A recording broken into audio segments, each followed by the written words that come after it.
my dear subscriber, I'm back again. It's been a while na di po nakapag-upload due to some unavoidable reason. But today, I'm going to show you my own version of cheesecake. Yeah, and I'm sure magugustuhan nyo din po. So, ang mga ingredients po na ating gagamitin ay 1 and 1/2 cup crushed graham, 2 tablespoons of red sugar, 1/4 cup of melted butter, 3/4 cup of white sugar, 1 tablespoon of white gelatin powder, 1/2 cup of water, 2 cups of cream cheese powder or 1 bar cream cheese, 1/2 cup of cold water, 1 pack of all-purpose cream, 1 can condensed milk, 4 pieces of fudgy bar, pandan and chocolate flavor, and for our toppings, sprinkles, chocolates, cherries, or any toppings that you want. And if bago pa lamang po kayo na nanonood sa aking channel, ay please click the subscribe button and notification bell para updated po kayo sa mga videos pa na aking gagawin. Share nyo na din po. So let's start. First po, combine po natin ang crushed graham, sugar, and butter.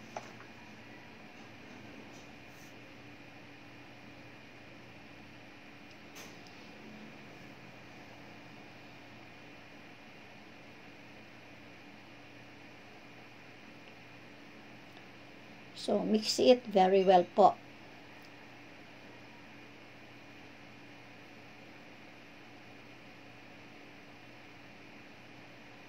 Nilagyan po natin siya ng butter para po hindi siya maghiwa-hiwalay pag hiniwa po natin yung ating cream cheesecake.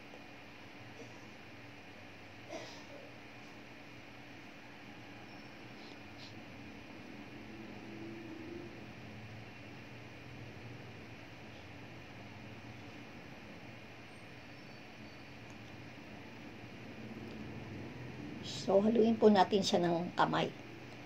Meron din po akong isang gagawin na flavor. Yun nga po, yung combine na pandan and chocolate flavor po. So, hindi himay ko na rin po siya ng maliliit. Para po i-form na lang po natin mamaya.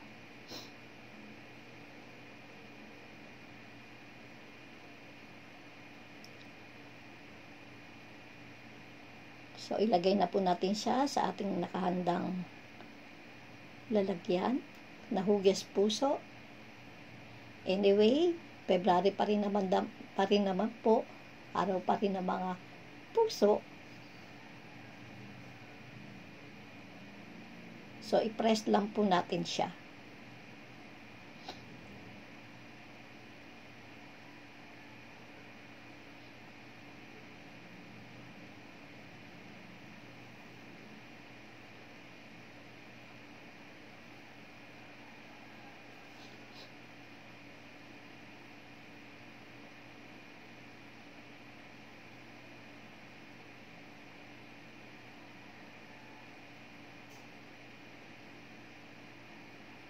Okay, set aside po muna natin siya. Gawin naman po natin yung isa. Ayan po, dinurog ko na po siya.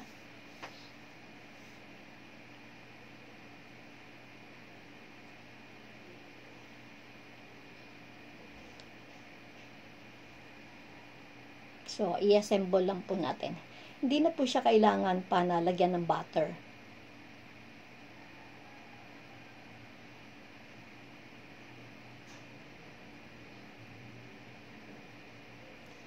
So, half po na pandan flavor and half po na chocolate flavor.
So, i-press lang po natin yung mabuti rin, kagaya ng ginawa po natin doon sa isang nauna po natin na crushed graham.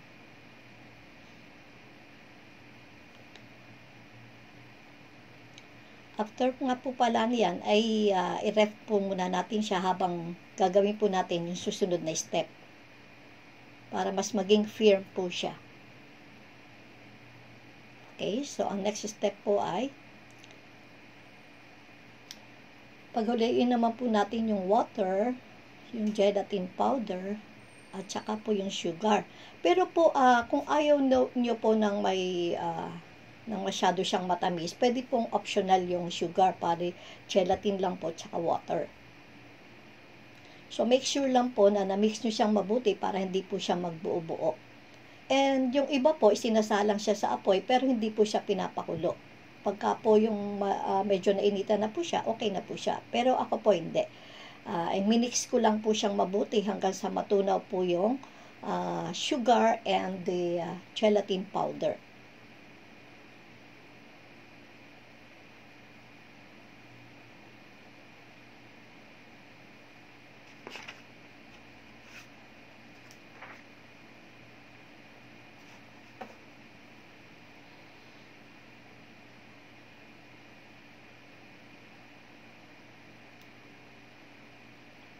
So, make sure lang po na na-dissolve yung sugar and powder. And then, set aside po natin siya ulit.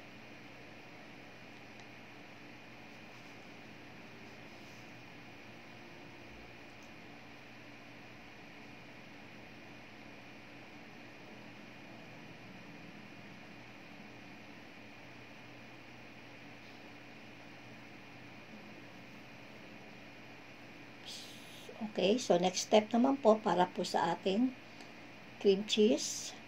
So, combine po natin yung cream cheese powder. So, gagamit po ako dito ng electric na pang-beat or whisk. Okay. So, after po nun, i-whisk po natin siya or ilagay ng paunti-unti ang tubig hanggang sa makuha po natin yung consistency ng ating cream cheese.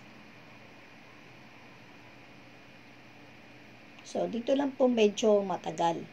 Kasi medyo mahirap po siyang haluin dahil nga po siya sa powder. Di tulad po pagka po bar. So, ito po kasi available dito sa bahay. So, lagyan po natin ng all-purpose cream na naka-rep po kaya medyo buo-buo.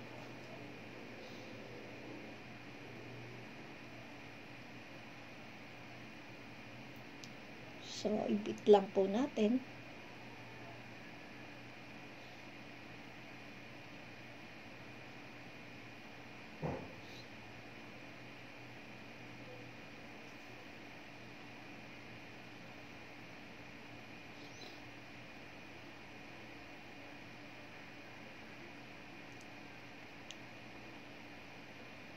It would take po ng mga 5 to 6 minutes po para makuha natin yung gusto natin na itsura po ng ating cream cheese. Medyo mahirap po talaga siya na haluin. Tsaga-tsaga lang po.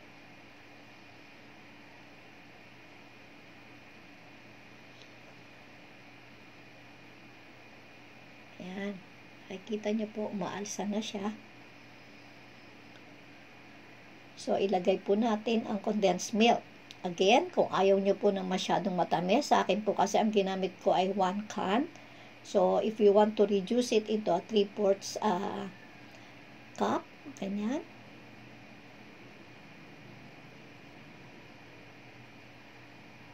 Ako po kasi mahilig sa matamis. Ayan. So, again, tsaga-tsaga lang po. Ayan.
Okay.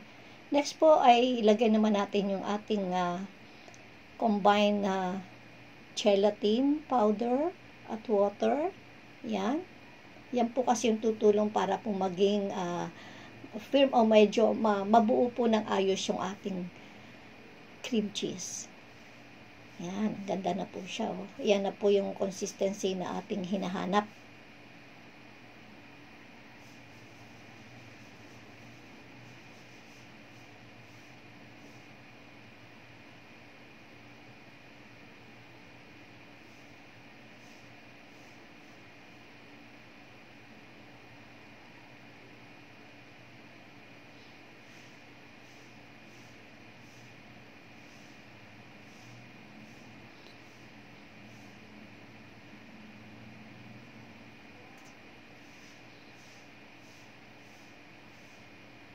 Yan. Just make sure lang po na maganda siya. At wala pong medyo buo-buo.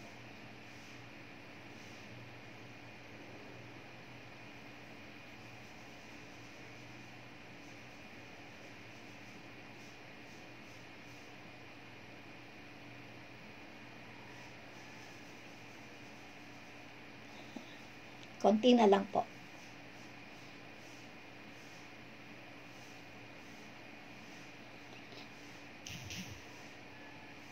So, afterwards po, ay ilagay na po natin siya doon sa ating nakaprepare na tin.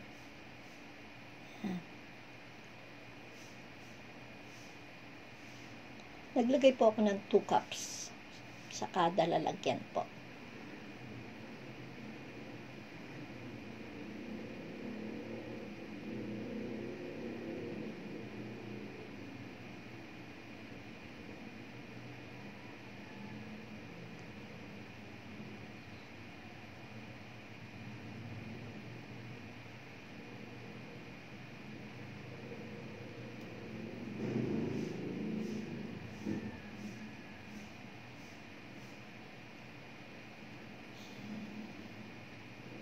So, marami pa po siyang labis. So, nagawa din po ako sa ibang lalagyan. Pero ito lang po yung aking ipapakita sa inyo.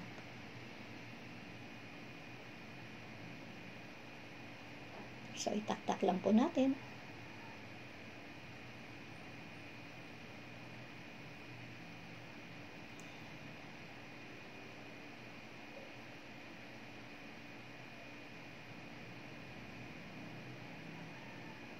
Make sure po na nalagyan lahat.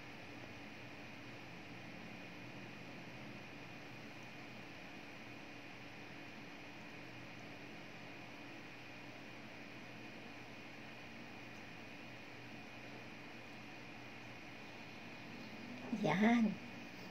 So, afterwards po, lagyan po natin ng topping. So, I use sprinkles na may kulay na white and red. So, after po nito, ilagay nyo na po siya sa rep para mas masarap po siya, mas malamig, mas masarap po. Ayan. Red pa din.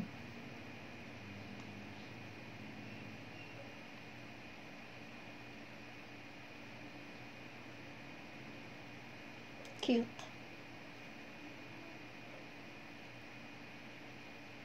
So, nilagyan ko din po siya ng mga maliliit na chocolates.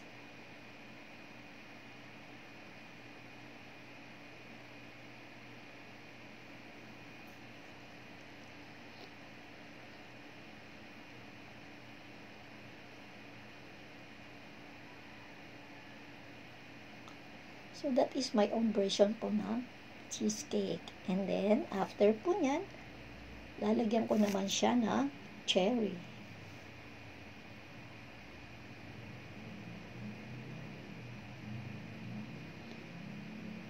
Ayan. So, that is my cheesecake. Thanks for watching. Don't forget to like and subscribe po. See you on my next video. Bye!